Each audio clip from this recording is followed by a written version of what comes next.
మీ అందరికీ తెలియదు ఏంటంటే నేను రాజు గారిని నేను అంకుల్ అని పిలుస్తాను. ఎందుకంటే నేను 8th 9th క్లాస్ ఉన్నప్పుడు మా నాన్నగారు రాజు గారు కలిసి సినిమాలు చేసేవాళ్ళు. అలా తీసిన ఒక సినిమా తొలి ప్రేమ. సో అప్పుడు సినిమా రిలీజ్ అయిన ఫస్ట్ డే హిట్ తర్వాత మా అందరము ట్రైన్లో వెళ్ళాము తిరుపతి. అప్పుడు అక్కడ మా ఇద్దరు కొంచెం బాండ్ ఏర్పడింది.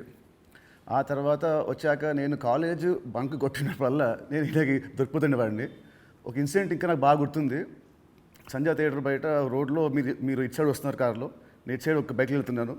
సినిమాలో ఒక హీరోయిన్ చూసినట్టు లుక్స్, అంత బిజీ రోడ్లో ట్రాఫిక్లో మీరు నన్ను చూడడం, నేను మిమ్మల్ని చూడడం చూసి నేను భయపడిపోయి మీకు కాల్ చేసి అంకుల్ ఇంట్లో చెప్పకుండా చెప్పడము, థ్యాంక్ యూ మీ ఇంట్లో చెప్పలేదు, మీరు చెప్పుంటే అప్పుడు నాకు పగిలిపోయి ఉండేది. సో అది మా ఇద్దరి మధ్య ఉండే బంధం. సో ఆ తర్వాత కలిసి నేను హీరో అయ్యాను, తను ప్రొడ్యూసర్ అయ్యాడు. అండ్ అంకుల్ ఫస్ట్ మీ ఇండస్ట్రీకి వచ్చింది నాకు గుర్తున్నంత వరకు మీరు హీరో అవుదామని వచ్చారంట, కరెక్టా కాదా? ఒక సినిమా స్టార్ట్ కూడా అయింది, మధ్యలో అయిపోయింది. ఇది కరెక్టా ఫాల్సా? కాదు, ఫాల్స్. పక్క పక్క పక్క ఫాల్స్. ఓకే, మీ ఫస్ట్ సినిమా దిల్. ఆ సినిమా స్టార్ట్ ఎలా అయిందంటే అప్పటికి ఆది ఇంకా రిలీజ్ అవ్వలేదు, జయం రిలీజ్ అవ్వలేదు. వినాయక్ గారిని మా నాన్నని హోటల్లో కూర్చోబెట్టి ఎప్పుడు సినిమా రిలీజ్ కంటే ముందే మీరు దాన్ని లాక్ చేశారు. అసలు మీ నమ్మకం ఏంటి, మీ ధైర్యం ఏంటి? రిలీజ్ కాకముందే అప్పటికి ఆది మూవీ రిలీజ్ అయింది, నీ జయం రిలీజ్ కాదు. అప్పటికి ఆది రిలీజ్ అయ్యి వినయ్ నేను బేగంపేట సైడ్ వెళ్తున్నాము, నీ జయం పోస్టర్స్ ఉన్నాయి. ఓకే. సో జయం పోస్టర్ చూసి నాకు ఎవరి కుర్రాడు భలే ఉన్నాడంటే మా సుధాకర్ రెడ్డి కొడుకు జయం సినిమాతో లాంచ్ అవుతుండే, భలే ఉన్నాడన్నా, నీ సినిమా అయినతో చేద్దామా అన్నాడు. వై నాట్, ఇమ్మీడియట్లీ నేను డాడీకి ఫోన్ చేసి ఆ మీటింగ్, నీ జయం రిలీజ్ కాకంటే ముందే మీటింగ్ చేసాము. ముందు సో దిల్తో మీ పేరు దిల్ రాజుగా అయింది. సో మీ ఫీలింగ్ ఏంటి? వినాయక్ గారు మేము మీకు ఇచ్చాం మా పేరు, లేదంటే మీ డబ్బులు పెట్టి మీరు మాకు హిట్ ఇచ్చారు కాబట్టి సొంత పేరు మీరు పెట్టుకున్నారా? అంటే జనాలు ఇచ్చారు అది. పోతే నీకు గుర్తుందో లేదో, ఆ దిల్ టైటిల్ మన దగ్గర లేకుంటే దిల్ పెడదామని నితిన్ అడిగినప్పుడు బూరుపల్లి శివరామకృష్ణ గారి దగ్గర ఆ టైటిల్ ఉంది. నేను వెళ్ళి అడిగి ఆ టైటిల్ తీసుకొచ్చాను, మాకు ఈ సినిమా బాగుంటుందండి అని. So thanks to Burupalli Sivaramakrishna గారు, ఆ టైటిల్ ఇవ్వడం వల్ల అది దిల్ రాజు అనేది బ్రాండ్ అయిపోయింది, ట్యాగ్ అయిపోయింది. సో ఇప్పుడు మీరు ఎస్విసితో పాటు లార్వేన్ ఏ company, Dil Raju productions, Dil Raju dreams, ఇలా మీ బయోపిక్కి తగ్గట్టు కంటెంట్ని బాగా గట్టిగా చేస్తున్నారు. So next Dil Raju directs అని చూడొచ్చా? లేదు. ఎందుకు? ప్రస్తుతానికి లేదు. సినిమా మీకు కెమెరా తెలుసు, మీకు నాలెడ్జ్ ఉంది, ఎడిటింగ్ తెలుసు, అన్నీ తెలుసు, మీకు ఎందుకు తీయట్లేదు? సో నాకు డైరెక్షన్ చెయ్యాలని ఎప్పుడు ఆలోచన రాలేదు. యాక్చువల్ వివి వినాయక్ ఆ బొమ్మరిల్ అయిన తర్వాత నాకు సజెస్ట్ చేశాడు, అన్న నువ్వు డైరెక్షన్ చేసేయగలుగుతావు, చెయ్యు అని. లేదు వినయ్ అని, లేదు నేను చెప్తున్నా కదా విను, వివి రాజేంద్ర ప్రసాద్ గారు లేక నువ్వు డైరెక్షన్ చేయగలుగుతావు, నువ్వు చెయ్యు అని. బట్ ఎప్పుడు ఆ సైడ్ నాకు డైరెక్షన్ చేయాలని ఆలోచన కలగలేదు. సో మీ బయోపిక్ తీసే ఇప్పుడు మీకు ఏమైనా ప్లాన్స్ ఉన్నాయా? ఎప్పుడన్నా ఆఫ్టర్ 5 years 10 years? నా బయోపిక్ నేను తీయలేను కదా, ఎవరైనా తీస్తారేమో. సరే, ఎవరు తీస్తే దాంట్లో అంత ఉంటుందా, ఆ కంటెంట్ ఉంటుందా? డెఫినెట్గా అంటే ఇట్స్ బిగ్ జర్నీ కదా నాది. ఇప్పుడు ఫిలిం ఇండస్ట్రీ 94 వచ్చాను, 94కి వచ్చిన తర్వాత ఇప్పుడు ఆల్మోస్ట్ 30 years ప్లస్. ఎన్నో అప్ అండ్ డౌన్ చూశాను, ఎన్నో అన్నీ చూసుకుంటూ వచ్చాను. సో బయోపిక్ చేస్తే దానికి ఏ హీరో అయితే బాగుంటుంది? బట్ నాకు బాగా ఫేస్ మ్యాచ్ అయ్యేది నువ్వు ఒకటే. చాలా మంది అంటారు నితిన్ మీ బ్రదర్ అని. సో రాజుగారి బయోపిక్లో హీరోగా నేనే, ఇది ఫిక్స్ అయిపోయింది. ఇప్పుడు ఇవాళే ఈయన ప్రొడక్షన్, డైరెక్షన్ చూద్దాము, నేను హీరోని. సో ఇందాక మీరు చెప్పారు కదా అప్స్ అండ్ డౌన్స్ అన్నారు కాబట్టి ఆ క్వశ్చన్ అడుగుతాను. ఇండస్ట్రీ మీకు చాలా చూస్తే తెలుసు నాకు, బట్ మేజర్గా నాకు గుర్తుండి నేను ఇండస్ట్రీ వచ్చినప్పటి నుంచి మొన్న సంక్రాంతికి ఒక సినిమా మీ ఫ్యాన్స్కి చాలా లాస్ అయింది. నెక్స్ట్ సినిమా ఇమ్మీడియట్ 3 days గ్యాప్లో అది మళ్ళీ అది వెళ్ళిపోయింది. ఈ మధ్యలో ఈ 3 రోజుల్లో మీ థాట్ ఏంటి? నెక్స్ట్ సినిమా కూడా అది కూడా పోతే అప్పుడు పరిస్థితి ఏంటి? మీ మైండ్లో రన్ అయిన మీ ఫీలింగ్ ఏంటి? లేదు అంటే నాకు ఇప్పుడు 10th సినిమా రిలీజ్ అయినప్పుడు నాకు అర్థమవుతుంది ఫైనాన్షియల్గా ఇది డ్యామేజ్ జరగబోతుంది. సో అటు డిస్ట్రిబ్యూటర్స్ అందరు కూడా లోలో ఉన్నారు. పోతే 14th రిలీజ్ అవుతున్న సినిమా షూర్ షాట్గా సూపర్ హిట్ అని చాలా గట్టి నమ్మకంతో ఉన్నాను. అంటే 90% నీకు తెలుసు, నేను ఎడిటింగ్ రూమ్లో చూసినప్పుడే నాకు చెప్పగలుగుతాను సినిమా వర్క్ అవుతుంది అవ్వట్లేదు. అట్లా సంక్రాంతికి వస్తున్నాం అనే సినిమా మీద ఐఎమ్ ఫుల్ కాన్ఫిడెంట్గా ఉన్నాను. సో ఆ 3 డేస్ అదే ఎనర్జీతో ఉన్నాను. ఎస్, నో ప్రాబ్లం, ఒకటి వస్తుంది, ఇది ఎంత డ్యామేజ్ అవుతుంది, అది ఎంత రికవర్ చేస్తారో నంబర్స్ తెలియదు, బట్ అది మ్యాజిక్ అనేది ఇట్స్ ఎ మిరాకిల్. బట్ ఆ పీరియడ్లో యూఆర్ కాన్ఫిడెంట్ మళ్ళీ ఇది అయిపోయింది మళ్ళీ నేను అంటే ఒక సినిమా రిలీజ్ ముందు నాకు మేబీ నా 6th సెన్స్ కావచ్చు, చూస్తున్న కంటెంట్ వల్ల కావచ్చు, చెప్పగలుగుతాను 90% మిస్ అవ్వను. సో దిల్ చేయడం వల్ల మీరు దిల్ రాజు అయ్యారు. బట్ నా దృష్టిలో మీరు బిల్ రాజు. ఎందుకు చెప్తాను. యాక్చువల్లీ చాలామంది ఆడియన్స్ కూడా చెప్పాలి ఇది.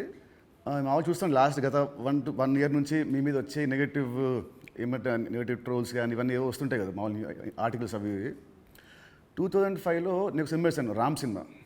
అది రిలీజ్కి ఫైనాన్షియల్గా మేము చాలా అప్పుడు రిలీజ్కి మేము కొంచెం ఇబ్బందులు ఉండే.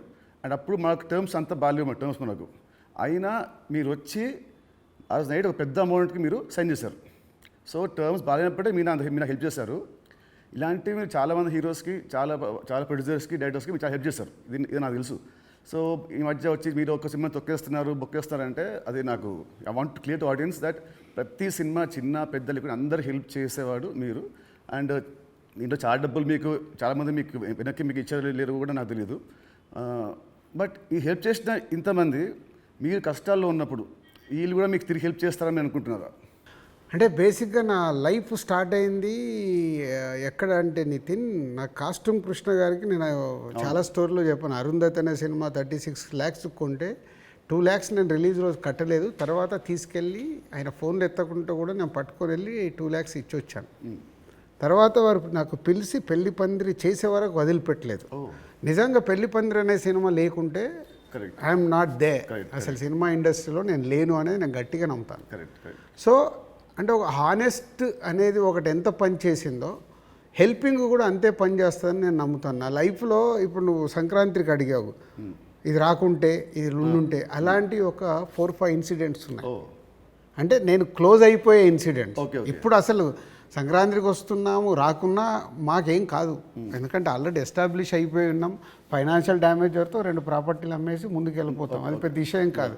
కానీ నేను నార్మల్గా ఉన్నప్పుడు కూడా ఇలాంటి ఇన్సిడెంట్స్లోకి వెళ్ళి నేను దాటుకుంటూ వచ్చాను.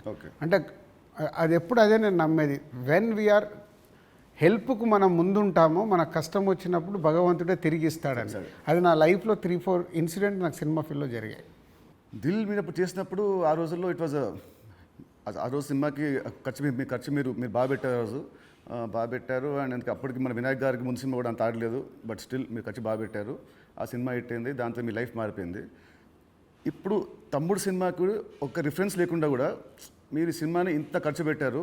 దీని మీద నమ్మకం, కథ మీద నమ్మకమా, డైరెక్టర్ మీద నమ్మకమా, ఆర్ ఈ తమ్ముడు సినిమా మీకేం తెస్తుంది? పేరు తెస్తుందా, డబ్బు తెస్తుందా? అంటే ఈ సినిమాకు బేసిక్గా నేను క్రెడిట్స్ ఇచ్చేది డైరెక్టర్కే. ఎందుకంటే ఎంసీఏ అండ్ వకీల్ సాబ్ తర్వాత ఆయన రాసుకున్న కథని ఇప్పుడు ఉన్న సినారియోలో అంటే ప్రేక్షకుల్ని థియేటర్కి తీసుకొచ్చి ఒక ఎక్స్పీరియన్స్ ఇవ్వాలని ఏదైతే చూశాడో, అందుకే నువ్వు కూడా షూటింగ్లో చూసినావు, ఆయన తీసుకుంటూ వెళ్తుంటే నేను ఎప్పుడు ఆపలా. ఒక డైరెక్టర్ ఏమో అడుగుతున్నాడు, ఎలా అచీవ్ చేయాలి, అది అచీవ్ చేయండి అని చెప్పా. అది అయిపోయిన తర్వాత నేను ఎప్పుడైతే యావిడ్ రూమ్లో సినిమా చూసుకున్నానో అప్పుడు నాకు అది ఎస్, వేణు అడిగింది ఇచ్చాను కాబట్టి ఆయన ఈ సినిమాని ఇవ్వగలుగుతున్నాడని. ఈవెన్ రాత్రి ఇప్పుడు నువ్వు ఒక భయంలో ఉన్నావు, ఎందుకంటే మనం లోలో ఉన్నప్పుడు చాలా భయంలో ఉంటాం. నేను అవన్నీ చూసేశాను. నైట్ నువ్వు నాకు ఫోన్ చేసి ఒక రీల్ చూసేసి ఒక ఎగ్జైట్మెంట్తో ఫోన్ చేసావు. ఎందుకు? అది ఇప్పుడు మనం చూస్తున్నాం, ఒక సినిమా ఇలా షేప్ అయింది, సౌండ్తో ఇలా చూసినప్పుడు ఇలా ఉంది, ఒకటి ఉంటుంది కదా, అదే ఎగ్జైట్మెంట్. అదే నన్ను తమ్ముడికి ఎంతైనా ఆలోచించకుండా డైరెక్టర్ అడిగినట్టు చేయమని చెప్పాను. అండ్ దిల్ అప్పుడు కానీ లేదా మన లాస్ట్ సినిమా శ్రీనివాస్ కళ్యాణ్ కానీ మీరు షూటింగ్కి మీరు ఆల్మోస్ట్ ఎవ్రీడే వచ్చేవారు. ఈ సినిమాకి మీరు ఉట్టి 2 సార్లు వచ్చారు, అది కూడా గంట సేపు. ఎందుకు? డైరెక్టర్ మీద నమ్మకమా, లేదా మీరు బిజీగా ఉండి మీరు మా సినిమాని మీరు పట్టించుకోలేదా? అంటే 2 things. ఇప్పుడు అనిల్ రావిపూడి కానీ, వంశీ పైడిపల్లి కానీ, అలాగే ఇప్పుడు శ్రీరామ్ వేణు కానీ, అంటే నాతో వాళ్ళందరికీ big journey, number of movies చేస్తున్నాం. అంటే వాళ్ళ వేవ్ లెంత్ ఏంటో నాకు తెలుసు. సో తెలిసినప్పుడు నేను వాళ్ళ దాంట్లో నేను ఇంటర్ఫియర్ కాను. సో నాకు కథ దగ్గర అనిపించింది చెప్తాను, ఎడిటింగ్ రూమ్లో అనిపించిందే చెప్తాను. నాకు ఇలా అనిపిస్తుంది, మీరు చూసుకోండి, ఇలా చెయ్యండి అని నేను చెప్పను వాళ్ళకు. ఎందుకంటే వాళ్ళకి నాకు క్వశ్చన్ వేస్తే దే విల్ అండర్స్టూడ్, అంటే నేను ఏం ఫీల్ అవుతున్నాను ప్రేక్షకుల్లాగా. కొంతమంది దర్శకులతో ఇలా నాకు సింక్ అవుతుంది, అలా సింక్ అయిన వాళ్ళే వీళ్ళు. అందుకే వీళ్ళతో నంబర్ ఆఫ్ సినిమాలు చేసినా వాళ్ళు అది అవుట్పుట్ తెచ్చుకోవడానికి వాళ్ళే ఎక్కువ కష్టపడతారు, ఎందుకంటే వాళ్ళకు రిజల్ట్ కావాల్సిందే కదా. సో నేను ఇప్పుడు శ్రీనివాస కళ్యాణం ఉంది, ఇప్పుడు శతమానం భవ తర్వాత శ్రీనివాస కళ్యాణం చేస్తున్నాను కాబట్టి ఫుల్ టైం సో అక్కడే ఉండి ఎలా తీయాలి ఏంటి, సో ఏదైనా తప్పు జరుగుతుంటే కూడా సతీష్కు చెప్పి కరెక్ట్ చేయడం. సో అది నా ప్రాసెస్. ఏ సినిమాకు ఉండాలి ఏ సినిమాకు ఉండకూడదని నేను ముందే ఫిక్స్ అవుతాను.